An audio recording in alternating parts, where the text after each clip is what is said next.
This is a slideshow developed around a what goes on in the typical American floor store on the side of the road in any town in America, any big city in America.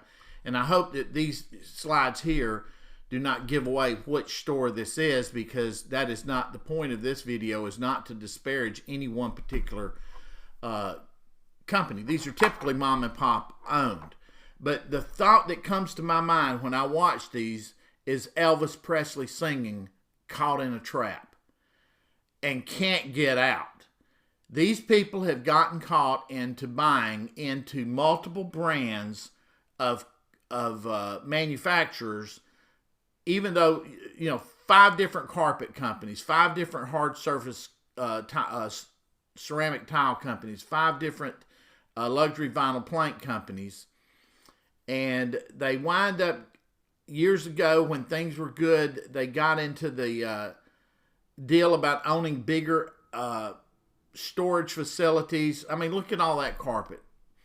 Does anybody here really think this guy's going to sell all this carpet, or that any of this, that 2/3 of that carpet hadn't been sitting up there for 2 or 3 years or more?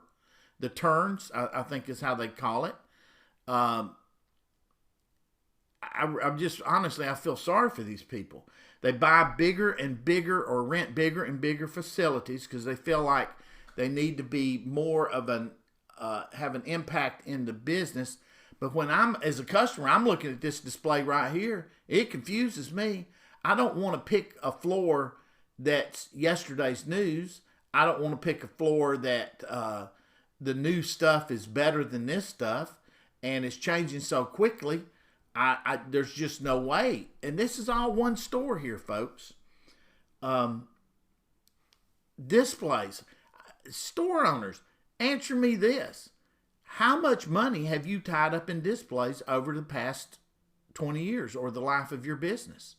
Wouldn't you love to have that money back? Because I know they don't give these things free.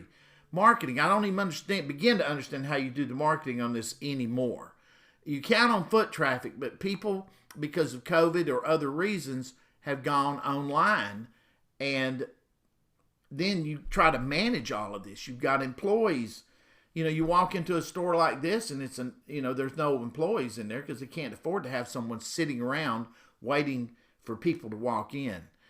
You try to manage it with computer systems and technology today, and you wind up spending hundreds of dollars a month just on software systems that you never fully implement. Warehousing, and we just saw the pictures a minute ago of the warehouse, because you've always got remnants or a half a pallet of tile left over, 4 or 5 boxes of vinyl plank left over. Where do you put that stuff, and how do you get rid of it?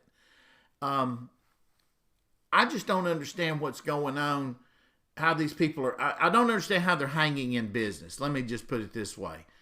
If you're contemplating getting into the flooring business, why don't you just start by doing an in-home service, a van, where you carry one manufacturer's goods. And if that isn't what the homeowner wants, then move on to the next one.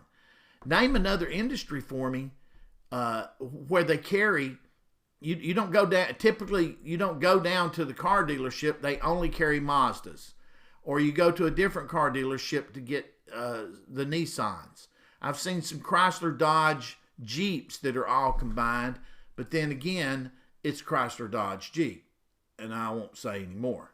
But you go to heating and air. That's the best example of this. The most important day of a floor's life is its first day installed. If it's not installed right, it's never going to be right. And so people in heating and air conditioning business have understood this for years. They don't buy because of the brand name of the heating and air conditioning unit. They buy because of who is installing it. And they're very price sensitive in some cases, but they have a range of prices they'll go with if they have confidence in the people installing them.